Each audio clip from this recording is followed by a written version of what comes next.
So one of the most stressful times for me is packing to go on a holiday, getting organised. And that's what I'm trying to do today and over the next couple of days in the lead up to Easter, and we're going on a 10-day break. So I've learnt a few tips and tricks. It's not perfect, but I thought in this video I might share how I've tried to make things a little bit easier for myself.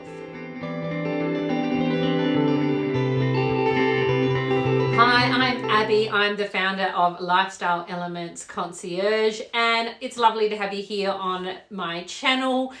In our videos, I try to share hints and tips on how to make life easier in all different kinds of ways. And I also share a bit about how people use our personal concierge services, because many of you out there still are unfamiliar with what a personal concierge does. But today I want to talk about packing for a holiday. It is what I'm trying to do at the moment, but I've learnt a few tips and tricks on the way. Now, for those of you who've been here for a little while or have known me, I've already talked about lists. I'm all about the lists. And yes, I have a holiday list. I have a holiday list that I reuse over and over again and update it. In fact, it's now shared with my husband, Tim, and we both update this list. In fact, for this holiday, it was Tim who got the list rolling, set it up ready for our 10-day trip over Easter. I actually got this idea from a friend many years ago. She probably doesn't even remember telling me this, but she told me how her sister-in-law has a camping list, and whenever they'd go camping, she would just pull out the camping list and she would know what was in all the boxes, who needed to bring what meals they were going to do. It was amazing and super organized.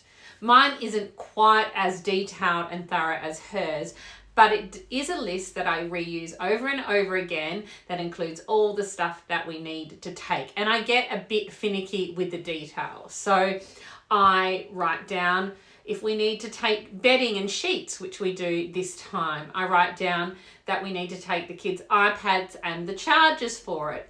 And I write down if we need to take any certain food, if we need to take all of our medical equipment, the sunscreen, beach towels if we're going to the beach, jackets if we're going somewhere, beanies and hats. I write down all the detail and I have it there on a list. And Tim and I actually have it on a list that we share in the Microsoft To Do app.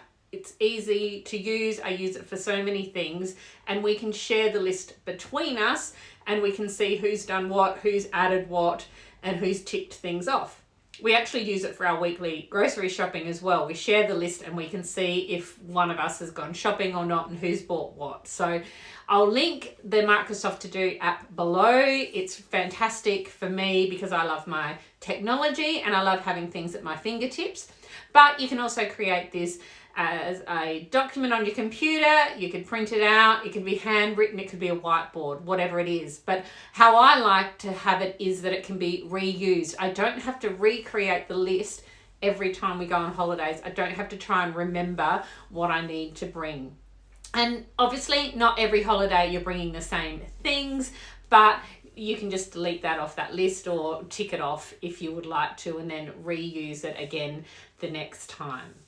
Another thing with my list is that I actually give the kids lists as well so that they can start to pack their own things, get their own toys, their own books, their own papers, and even their own clothes and things organized so that they have everything done for them. I'll go in and double check that they've done it all. There was a time when one of my daughters forgot to pack knickers, so that was a saga that got solved.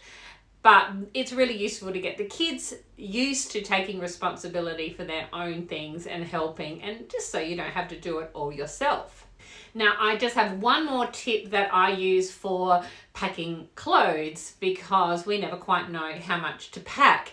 And I get the kids, and I do it for myself, to pack in outfits. So they will have an outfit for every day if we're not doing washing. Fortunately, this time we have a washing machine, so we're just going to pack for the first 5 days and do a wash. We're going for 10 days. I get them to pack in outfits and hopefully with a few extras for weather contingencies, like some extra long pants, some extra shorts. But for every outfit, they have a jumper as well in case it gets cold. I just love packing in outfits, and it doesn't have to be set in stone, but at least you know that you've got enough clothes for the time that you're away, with some extras thrown in. And we have a 3-year-old, so when she's been younger, I've always packed in more outfits for her, because you know what kids are like, especially little ones. You could be going through 2 or 3 outfits at a time, but I like to pack in outfits. I do it for myself, and it just makes things much easier. So they're my holiday tips, but what I really would love to know is, what are your tips for packing on holidays to get organised? Because I know that when I get in the car after I've packed, I'm still going in my head wondering, what is the thing going to be that I've forgotten? And there literally is always one thing that I forget. But with this list, it means that it's usually only one thing, not 5 or 10 things that I've forgotten. And usually it's something not that important, or it would have been a nice to have thing. So I'd love to hear what your tips are, because I still need help. I still find packing for holidays stressful, but it has gotten a lot easier over the years. And I'll pop the link to the Microsoft To Do app in the description if you're interested in that as well. Now, don't forget to hit subscribe so that you can find out when our next video is up, all about just trying to find tips and tools to make your life easier.